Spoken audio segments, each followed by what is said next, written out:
Boom, boom, boom. Welcome back to the TNEC cast. I am your boy, the Chef. Almost called myself the Weapon Chef. Not yet, bro. Not yet. with the Weapon K, we are the TNEC cast.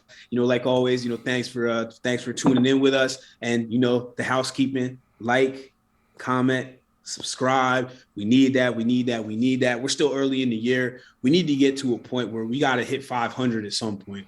We kind of stalled out after our little bit of 300. Oh man, we were So on a hot streak. we were rolling, and we just let it. We just we got complacent, but we just need and thank you to our to our core that's always commenting, always supporting us. So we really appreciate that. But Mr. New Dad, how we feeling? Tired. This episode is sponsored by no. I have a very chill baby. She sleeps well at night. I help the best I can. But it ain't that bad. We're going into prep today. So prepping with a newborn. I guess my wisdom teeth taken out Wednesday. So Oh, it's about to be a war. I actually texted Kyle. He's probably gonna text me after seeing this. Where I was just like, oh yeah, like I get my wisdom teeth taken out Wednesday because they told me they were like, you need to get your wisdom teeth taken out. And I was just like, like you have to do it soon because you're doing it 4 weeks. I'll be what, like 12 weeks out. It's like, nah, we won't kill this now. And I was yeah. like, dog, I have a ninja blender. I can blend up my chicken and rice. Let's go to work, dog. Hey, you That's make it all. do You it. make it do what it do. But this episode, we're going to be talking about change. When to make change, when to not make change. I am guilty at making changes when changes are not meant to be made, especially when going towards my training. But we'll touch on that later. But Isaac thought of the idea, so Isaac, go ahead and tee us off. Cool, cool, cool. So I'm gonna give my boy Keith a shout out because he actually I caught the tail end of a live he was doing, and he was talking about this with change and change in referring to your workouts. But it's something that we talk about a lot in the industry. Those of us that actually understand. So you go to Instagram, your favorite influencer, and they're trying to tell you to do different exercises every week. Different exercises really almost every workout. Every time you go in, do this, do this. Muscle confusion and all these cool little buzzwords. But the people that are really getting the results, the consistent long-term results, your top level power lifters, your top level bodybuilders, your top level athletes,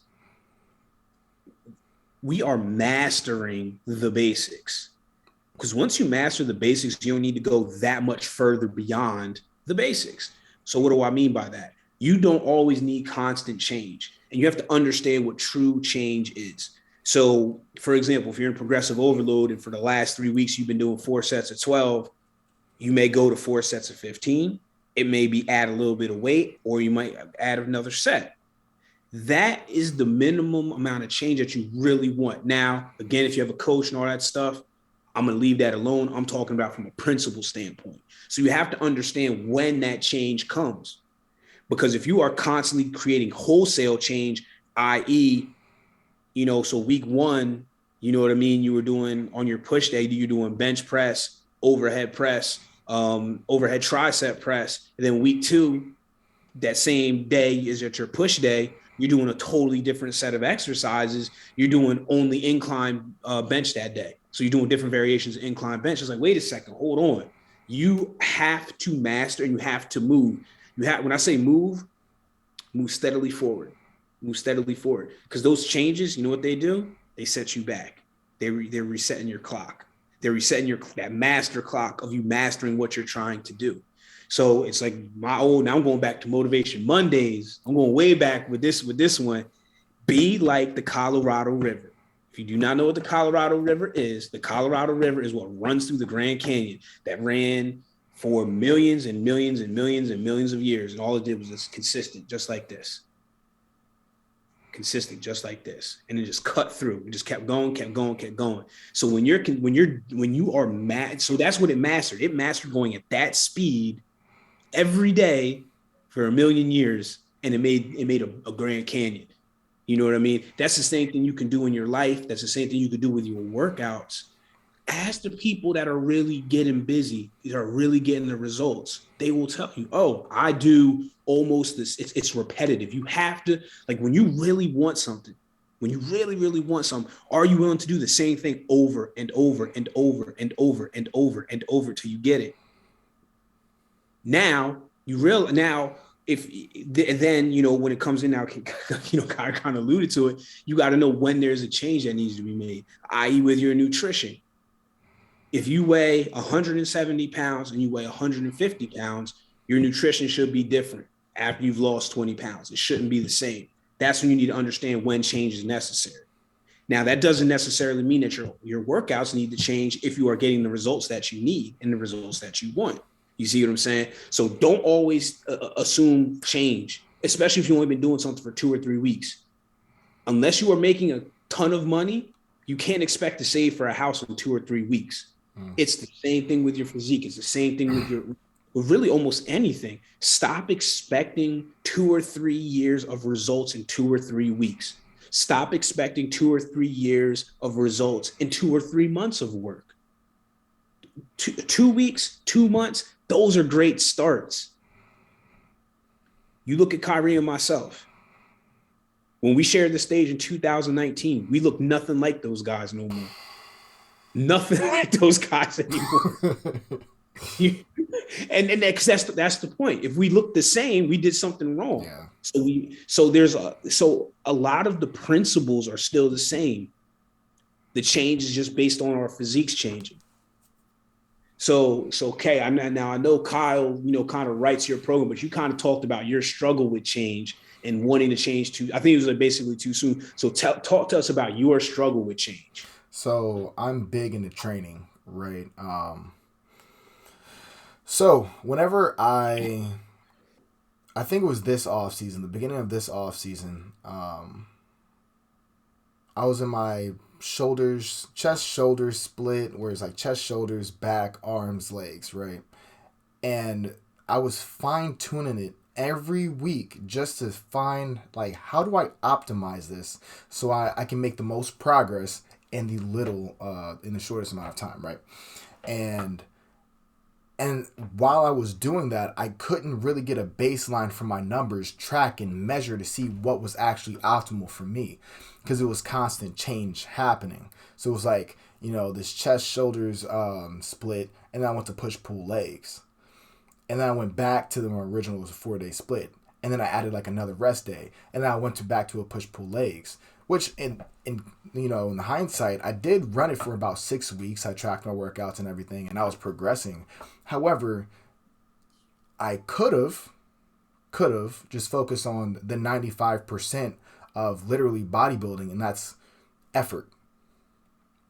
Most people change the things that don't even need to be touched because they're not doing the 95%, right? So, for example, they might think about switching from just a whey isolate to a vegan protein, and they forget about the 95% of consistency, adherence to the damn program, and just effort. So they have no effort in the gym, and they're worried about what type of protein they should be using. Do you see where the disconnect is? So you're worried about 1% and forgetting about the 95%. So, and you can disagree with me in one, and anyone in the comments can disagree with me in one, but bodybuilding is very simple. Getting results is very easy. It's not rocket science. It really isn't. You get to the final weeks of prep, then it becomes rocket science. Before that's where it gets meticulous. And we add in different compounds. It gets crazy. However, average human beings here, just regular Joes going to the gym, consistency, adherence to the program, and effort. There's really no need to change it. Do I need to do an incline dumbbell press or dumbbell or Smith machine press? So you can talk about the nuances about the profiles and stuff like that. It's just like, which one are you going to do? Track it for a prolonged period of time. You said, how would you have your athletes track their workouts before you try to make a change? My thing is at very minimum 6 weeks. That's literally what I was going to say. 6 weeks. 6 weeks. If you're progressing and there's no injuries happening or anything, 6 weeks and you're just like, okay, I just don't like it. It's like, it's fine. Go pick up a barbell then. What about you have a favorite incline hammer strength machine or just regular Nautilus machine? Whatever you have. But those are like very minimal, very literally does not even make a difference in the grand scheme of things. But at the end of the day, just focus on the 95%. This is me talking to, 21, 22, 23-year-old Coop of talking about what type of protein, how do I optimize this? How do I optimize that? How do I optimize? It doesn't really matter. Yeah. Now, because you bring up a good point when it comes to that, because this is where, how we've talked about paralysis by analysis. This is where you get, paralysis by change. Because you use the perfect way, saying you're worried about the 5% instead of the 95%. That little 5% where you get your, you're trying to figure out your protein powder or whatever, that 20 to 27 grams that you're going to get in that 110 to 140 calories, that's one meal, one situation versus everything else. That's not what's holding you back from getting where you want to be. Changing up your protein. I mean, at the end of the day, 25 grams of protein is 25 grams of protein. Yeah. Now granted, some of it might make you boo-boo more than others. Some might, give, make your stomach hurt, But at the end of the day, 25, because I was talking with with an athlete today, and I was explaining, I was like, because they showed me the protein powder that they were using, and I was like, let me break it down for you. 4 ounces of chicken, 100 cooked chicken breast, that's about 120 calories, about 23 to 24 grams of protein.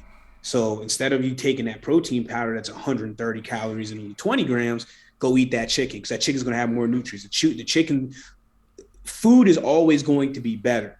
What a lot of people don't realize with supplements, why they want to change up their supplements and all this stuff, because they think all of them are magic. They're not. I'll take one step back. Creatine.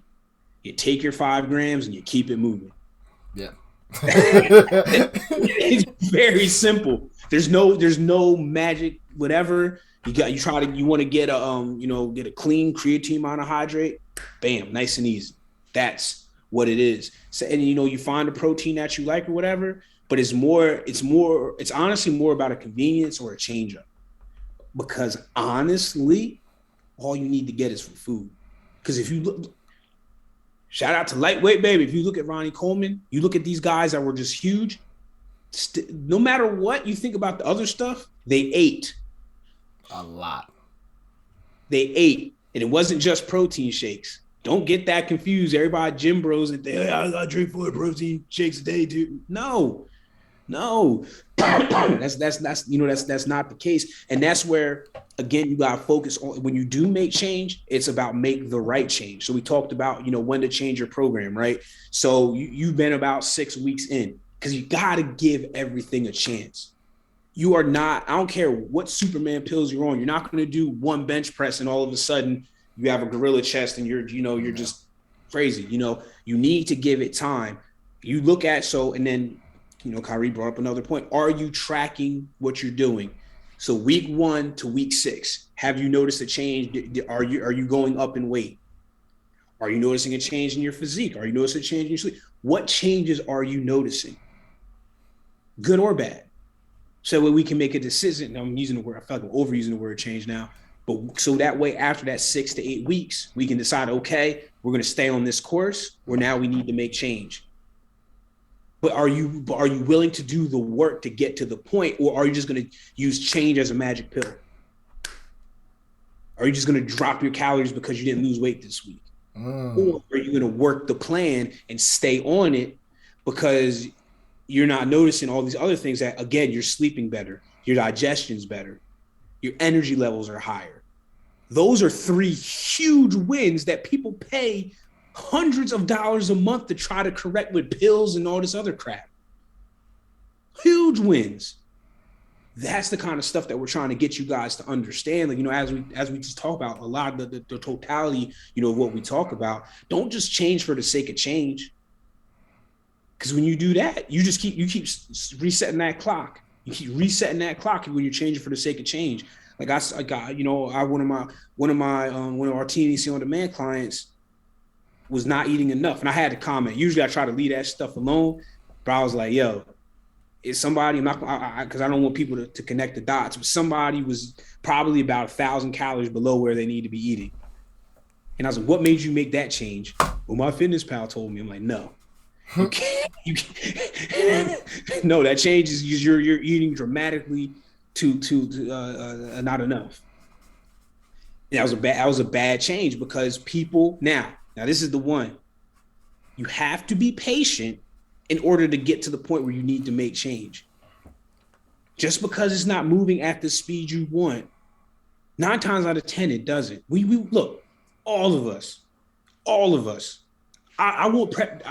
I want prep to start tomorrow, and I want my show the next day. That's how I feel right now. That's how, you know what I'm saying? Like that's what I want. I know that's not the case, but you have to be patient before you can make these changes.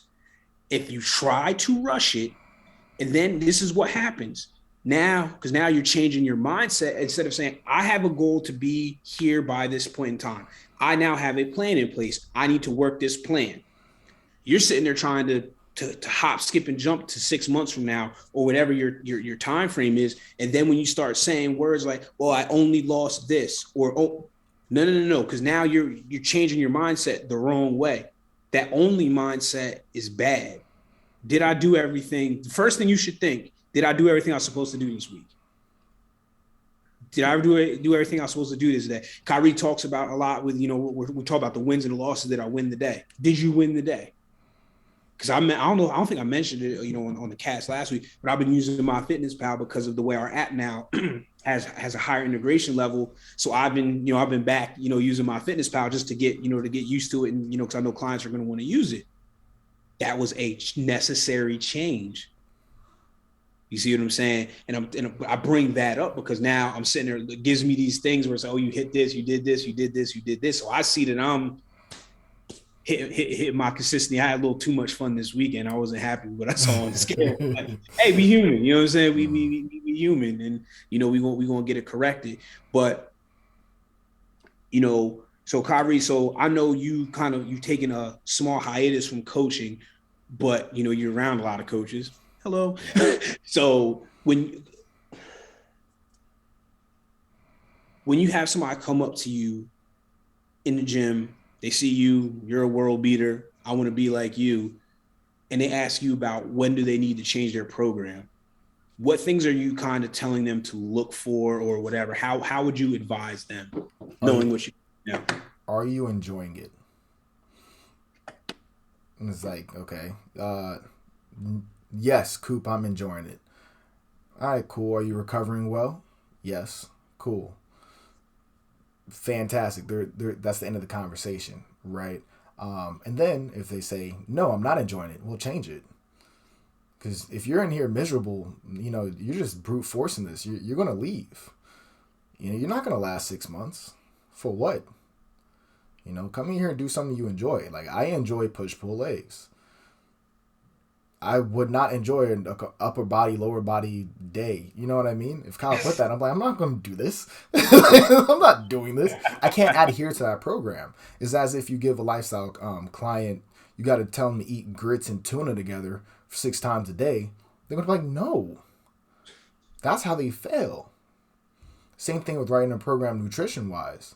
Kyle called me and was like, hey, man, like, what's your carb source you want to have, protein source you want to have, and go from there, rather than be like, no, you're eating chicken and rice, and that's the end of that, period. Because we understand adherence to a program. You know what I mean? To have that flexibility, be like, okay, you don't want chicken today or this week, swap it out for tilapia. I love tilapia. And that's easy. So you can adhere to it. So it's the same thing with training. You're like, oh, I need to switch my program. For what? However, I wrote this down because I'm thinking about my mentality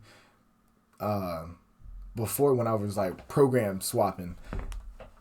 I didn't want to waste time on a program that potentially did not work. I was like, I'm wasting time, and time is money in this sport. All right? Because my competition's getting better because they have their stuff figured out, and I am still trying to fight for scraps over here. However, whenever you realize that if a program works or if it doesn't work, you're still making progress. Because you don't have to worry about that variable later on, down the line.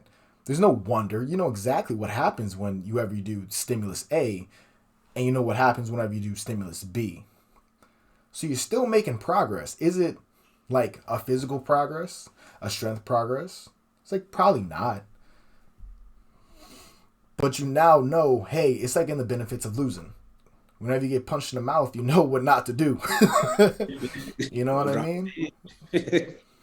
So, but yeah, that's what I'll tell them. Like, hey, man, are you enjoying this? And go from there. Are you recovering well? No. Okay. What's your diet looking like? Are you doing too much volume? 6 sets of 20 on each exercise? You know what I mean? It's just like, dog, what? So what about you? So I would ask them, first I would ask them how long they've been on the program. Mm-hmm. And then from there, I'm like, well, what results have you seen? Have you been tracking? And I think why I go through that series of questions is because I've been coaching for so long. My first thing is trying to figure out, are you even doing what the heck you're supposed to be doing? Is it the program or is it them? Because at the end of the day, we know this. If you're a program with mild progressive overload is going to work. Shit, even golly, this whole time.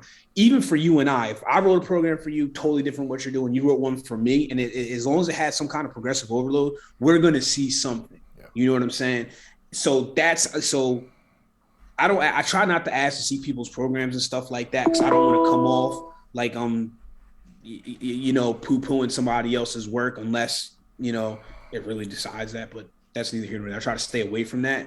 But what I try to do is ask these fact-finding questions to really get a good understanding of what the problem is, because there may not even be a problem. I've been doing this program for 3 weeks. I'm like, well, what did you expect to see in 3 weeks? Maybe the expectations weren't set.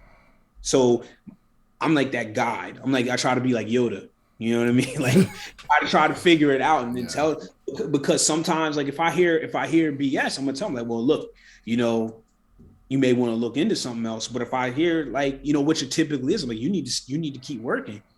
Because a lot of the time, I probably say 80 to 90% of the time, that's the answer. You just got to keep working.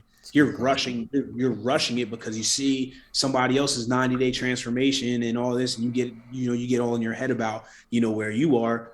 Run your race, walk your walk, understand your journey. And, it's really that, because that's, to me, 9 times out of 10, you say like, well, if I answer, but like, keep working. Because that's what usually happens after I've done my few fact-finding questions. Because if you're not tracking stuff, I really don't want to waste my time answering your questions. You can't track the measurement. Like, how do you know if it's working or not? Because you don't even know. You're not even taking it serious enough to be able to pull up on your app or however you do your workouts. Because you're serious. You want to be you want to be the next Mr. Olympia, or you want to take the world by storm. You want to do all these different things, but you're not even doing something as simple as what novice bodybuilder does and writes, is tracking their progress. So that I can leave it just at that right there. Yeah, we're gonna leave it right there. Probably like next episode we can talk about like tracking workouts and stuff like that, and the benefits of tracking workouts, and also the drawbacks of tracking workouts as well. Yep. But thank you guys for watching. Hopefully you guys gained something from this. Like, comment, subscribe, like Isaac said earlier, and yeah, guys, we'll catch you later. Peace.